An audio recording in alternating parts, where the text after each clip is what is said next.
ਦੁਨੀਆ ਭਰ ਵਿੱਚ ਵਸਦੇ 25 ਕਰੋੜ ਤੋਂ ਵੱਧ ਪੰਜਾਬੀਆਂ ਦੇ ਦਿਲ ਦੀ ਧੜਕਣ ਭੁਲੇਖਾ ਟੀਵੀ। ਤੁਹਾਡਾ ਮਨਪਸੰਦ ਭੁਲੇਖਾ ਟੀਵੀ ਜੋ ਭੁਲੇਖਾ ਨਹੀਂ ਪਾਉਂਦਾ, ਰਾਹ ਪਾਉਂਦਾ ਹੈ। ਤੇ ਉਸੇ ਭੁਲੇਖਾ ਟੀਵੀ ਦੇ ਪ੍ਰੋਗਰਾਮ ਗੱਲਬਾਤ ਦੇ ਨਾਲ ਹਾਜ਼ਰ ਤੁਹਾਡੀ ਸੇਵਾ ਵਿੱਚ ਤੁਹਾਡਾ ਸੇਵਕ।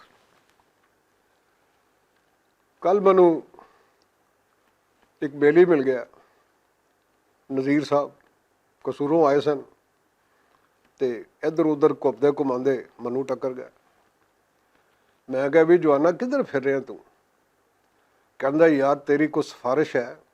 ਉਹ ਮੈਂ ਕਿਹਾ ਸਾਰੀਆਂ ਸਿਫਾਰਿਸ਼ਾਂ ਬੜੀਆਂ ਮੇਰੇ ਬਾਦਸ਼ਾਹ, ਅਸੀਂ ਡਾਊਨਟਾਊਨ ਦੇ ਪ੍ਰਿੰਸ ਹੁੰਦੇ ਹਾਂ, ਸਾਡੀ ਸਿਫਾਰਿਸ਼ ਨਹੀਂ ਹੋਏਗੀ ਤਾਂ ਸਿਫਾਰਿਸ਼ ਹੋਏਗੀ ਕਿਹਦੀ? ਕਹਿੰਦਾ ਯਾਰ ਫਿਰ ਕੋਈ ਸਿਫਾਰਿਸ਼ ਲੜਾ। ਮੈਂ ਕਿਹਾ ਖੈਰ ਹੈ ਕੀ, ਕੋਈ ਨਿਆਣੇ ਲਈ ਨੌਕਰੀ ਚਾਹੀਦੀ? ਆਖਿਰ ਨਿਆਣਿਆਂ ਨੂੰ ਇੱਕ ਪਾਸੇ ਕਰ। ਮੈਂ ਕਿਹਾ ਕੋਈ ਦੋਤੇ ਲਈ, ਕੋਈ ਪੋਤੇ ਲਈ ਕੋਈ ਨੌਕਰੀ ਚਾਹੀਦੀ? ਆਖਿਰ ਉਹਨਾਂ ਨੂੰ ਵੀ ਇੱਕ ਪਾਸੇ ਕਰ। ਮੈਂ ਕਿਹਾ ਯਾਰ ਫਿਰ ਤੂੰ ਚਾਹੁੰਦਾ ਕੀ ਹੈ? ਕਹਿੰਦਾ ਤੇਰੀ ਕਿੰਨੀ ਕੁ ਪਹੁੰਚ ਹੈ? ਔਰ ਮੈਂ ਕਿਹਾ ਸਾਡੀਆਂ ਪਹੁੰਚਾਂ ਬੜੀਆਂ, ਸਾਡੀ ਪਹੁੰਚ ਜਿਹੜੀ ਹੈ ਉਹ 5ਵੇਂ ਚੁਬਾਰੇ ਤਾਈਂ ਵੀ ਹੈ, ਸਾਡੀ ਪਹੁੰਚ ਜਿਹੜੀ ਹੈ 5 ਜਮਾ 5 10ਵੇਂ ਚੁਬਾਰੇ ਤਾਈਂ ਵੀ ਹੈ, ਸਾਡੀ ਪਹੁੰਚ ਬਹੁਤ ਉੱਚੀ ਪਹੁੰਚ ਹੈ। ਕਹਿੰਦਾ ਯਾਰ ਫਿਰ ਕੰਮ ਕਰ, ਕੋਈ ਇਸਲਾਮਾਬਾਦ ਦੇ ਵਿੱਚ ਪਹੁੰਚ ਜਿਹੜੀ ਹੈ ਉਸ ਨੂੰ ਸ਼ਿਵ ਕਰਕੇ ਫਲਾਈ ਕਰ, ਇਸਲਾਮਾਬਾਦ 'ਚ ਕੋਈ ਪਹੁੰਚ ਲਾ। ਮੈਂ ਕਿਹਾ ਤੂੰ ਚਾਹੁੰਦਾ ਕੀ ਹੈ? ਕਹਿੰਦਾ ਮੈਂ ਚਾਹੁੰਦਾ ਕਿ ਮੈਨੂੰ ਕਿਸੇ ਤਰੀਕੇ ਨਾਲ ਕੋਈ ਜੁਗਾੜ ਲਾ ਕੇ, ਕੋਈ ਚੱਕਰ ਚਲਾ ਕੇ ਕੋਈ ਪੰਜਾਬ ਅਸੈਂਬਲੀ ਦਾ ਜਿਹੜਾ ਹੈ ਉਹ ਕੋਈ ਮੈਨੂੰ ਸਪੀਕਰ ਲਾ ਦੇ। ਔਰ ਮੈਂ ਕਿਹਾ ਯਾਰ ਤੇਰੀ ਆਵਾਜ਼ ਹੀ ਸਪੀਕਰ ਰੰਗੀ ਹੈ ਯਾਰ, ਤੂੰ ਸਪੀਕਰ ਬਣ ਕੇ ਕਰਨਾ ਕੀ ਹੈ? ਕਹਿੰਦਾ ਕਰਨਾ ਤੇ ਉਹੀ ਹੈ ਜਿਹੜਾ ਮੈਂ ਤੈਨੂੰ ਦੱਸਣਾ ਨਹੀਂ। ਔਰ ਮੈਂ ਕਿਹਾ ਯਾਰ ਦੱਸ ਦੇ, ਐਡੀ ਕੋਈ ਭੁਲੇਖੇ 'ਚ ਨਾ ਸਾਨੂੰ ਪਾ, ਸਾਨੂੰ ਸਿੱਧਾ ਸਾਵਾਂ ਖੁੱਲ ਖੁਲਾ ਕੇ ਦੱਸ ਮੇਰੇ ਬਾਦਸ਼ਾਹ ਰੌਲਾ ਕੀ ਹੈ। ਕਹਿੰਦਾ ਯਾਰ ਕਦੀ ਮੇਰੇ ਪਿੰਡ ਆਏ? ਉਹ ਮੈਂ ਕਿਹਾ 50 ਦਫਾ ਆਇਆ, ਬੜਾ ਐਡਵੈਂਚਰ ਉਸ ਪਿੰਡ ਵਿੱਚ ਜਾਣ ਦਾ।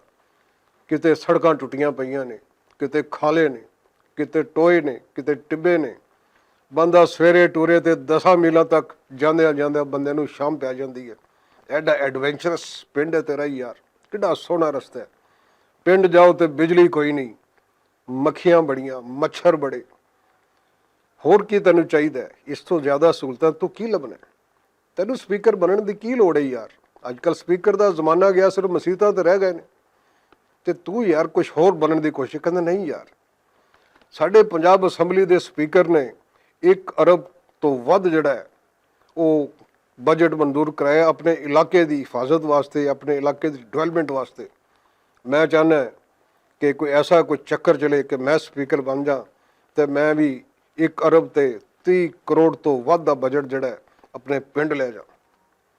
ਮੈਂ ਕਿਹਾ ਯਾਰ ਇਹ ਬੜਾ ਕੋਈ ਨਾਮਕੂਲ ਜੀ ਤੇਰੀ ਗੱਲ ਲੱਗਦੀ ਹੈ ਯਾਰ। ਕਹਿੰਦਾ ਕਿਉਂ?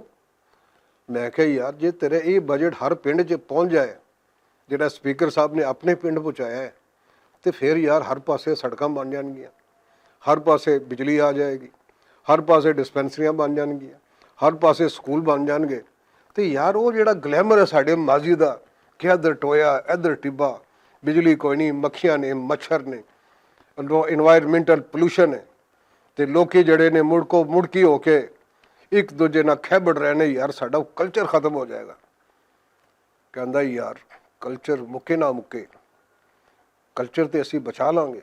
ਇਸ ਲਈ ਕੱਲ ਦਾ ਕਲਚਰ ਸੀ ਤੇ ਅੱਜ ਦਾ ਕਲਚਰ ਸਾਡਾ ਅੱਜ ਦਾ ਕਲਚਰ ਹੈ, ਤਾਂ ਕਿ ਆਉਣ ਵਾਲੀ ਨਸਲਾਂ ਆਖਣਗੇ ਕਦੀ ਇੱਥੇ ਸੜਕਾਂ ਸਨ ਲੁਕਦੀਆਂ, ਇੱਥੇ ਬਿਜਲੀ ਸੀ, ਇੱਥੇ ਹਸਪਤਾਲ ਸੀ, ਇੱਥੇ ਸਕੂਲ ਸੀ।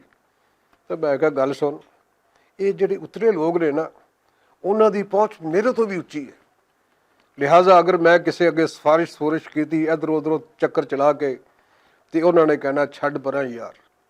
ਤੇ ਵਾਕਈ ਮੈਨੂੰ ਇਹ ਕਰਨਾ ਪੈਣਾ ਕਿ ਛੱਡ ਪਰਾਂ ਯਾਰ, ਇਸ ਲਈ ਕਿ ਉਹ ਜਿਹੜੇ ਨੇ ਉਹ ਸਹੀ ਕਰ ਰਹੇ ਨੇ, ਠੀਕ ਕਰ ਰਹੇ ਨੇ।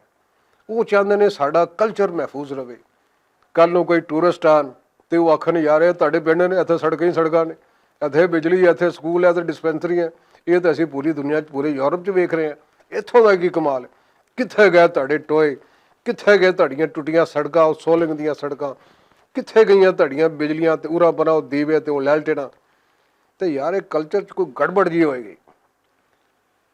ਨਜ਼ੀਰ ਸਾਹਿਬ ਕਹਿੰਦਾ ਯਾਰ ਮੈਂ ਤੇਰੇ ਨਾਲ 100/105 ਜਿਹੜਾ ਹੈ ਨਾ ਤੇਰੇ ਨਾਲ ਮੈਂ ਇਤਫਾਕ ਕਰਨਾ ਹੈ ਕਿ ਵਾਕਈ ਯਾਰ ਸਾਡਾ ਕਲਚਰ ਤਾਂ ਮੁੱਕ ਜਾਏਗਾ ਜੇ ਹਰ ਪਿੰਡ ਦੇ ਵਿੱਚ ਬਜਟ ਪਹੁੰਚ ਗਿਆ, ਹਰ ਪਿੰਡ ਦੇ ਵਿੱਚ ਡਿਵੈਲਪਮੈਂਟ ਹੋ ਗਈ, ਤੇ ਫਿਰ ਯਾਰ ਸਾਡਾ ਕਲਚਰ ਤਾਂ ਮੁੱਕ ਗਿਆ ਨਾ ਜਿਹੜਾ ਜੋ ਕਿ ਚਾਲੂ ਹੈ। ਔਰ ਇਹਨੂੰ ਐਵੇਂ ਹੀ ਮੇਰਾ ਖਿਆਲ ਹੈ ਕਿ ਅਗਲੇ 5-7 ਇਲੈਕਸ਼ਨਾਂ ਤਾਈਂ ਇਹ ਕਲਚਰ ਐਵੇਂ ਹੀ ਰਹਿਣਾ, ਬਲਕਿ ਇਹ ਵੀ ਹੋ ਸਕਦਾ ਕਿ ਫਾਰਐਵਰ ਐਵੇਂ ਹੀ ਰਵੇ।